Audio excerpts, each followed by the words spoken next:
Hi everyone, today we'll be discussing a very important issue, which is climate change and the Arctic security. So the Arctic is warming more than twice the rate of the rest of the world, leading to unprecedented melting of sea ice and permafrost. Now this has far-reaching effects on global patterns, sea levels, and also international geopolitics. And as new maritime routes open and untapped resources become accessible, nations are increasingly vying for influence in the Arctic, making it a hotspot for geopolitical competition. The Arctic is a prime example where the climate change-induced environmental changes intersect with international security. Neorealism or structural realism posit that the international system is anarchic, with all state driven by the pursuit of power and security.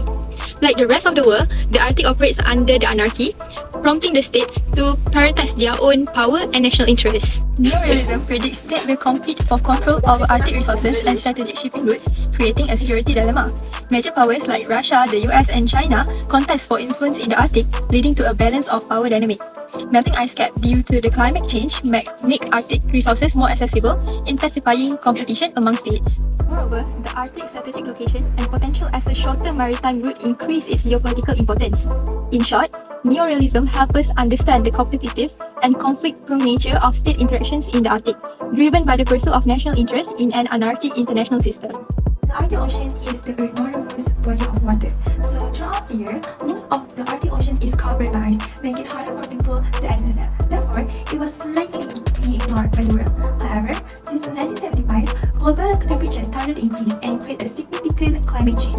Ice in the Arctic melts year by year. As the ice melt, 5 states out of 8 states surrounding the Arctic have shown their interest in extending their territory. The states were Russia, the United States, Canada, Denmark, and also Norway.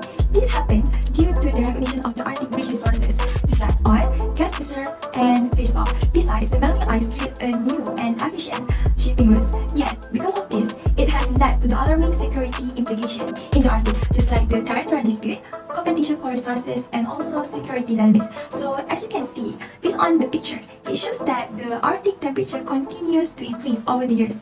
The other two pictures shows that the extent of the sea ice cover has decreased by looking at the comparison between the year 1975 and the year 2022. Therefore, we must take an immediate action in preventing this matter from continuing to happen.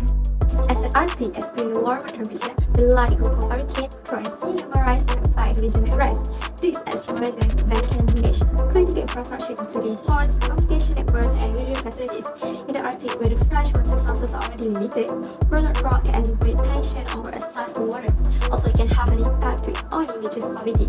The total extent of the sea ice in September 2021 was the 12th lowest on record.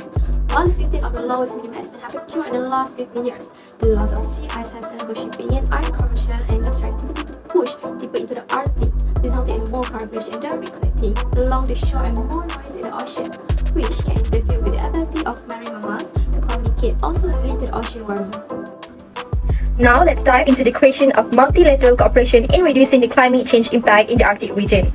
One of the key organizations in this regard is the United Nations Framework Convention on Climate Change, UNFCCC. The UNFCCC is an international treaty adopted in 1992 with aim to stabilize the greenhouse gas concentration and reduce the dangerous human-induced interference with the climate system.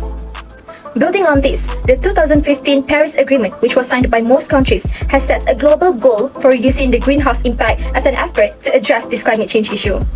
So we all can agree that the UNFCCC is a significant example of multilateral cooperation in combating the global challenges occurring in the Arctic region. Assalamualaikum and hi everyone, my name is Farah and I will be talking about my suggestion for the adaptive approaches to build resilience and mitigate the climate-related security for the Arctic region. The adaptive approaches that I will talk about is the environmental monitoring and research.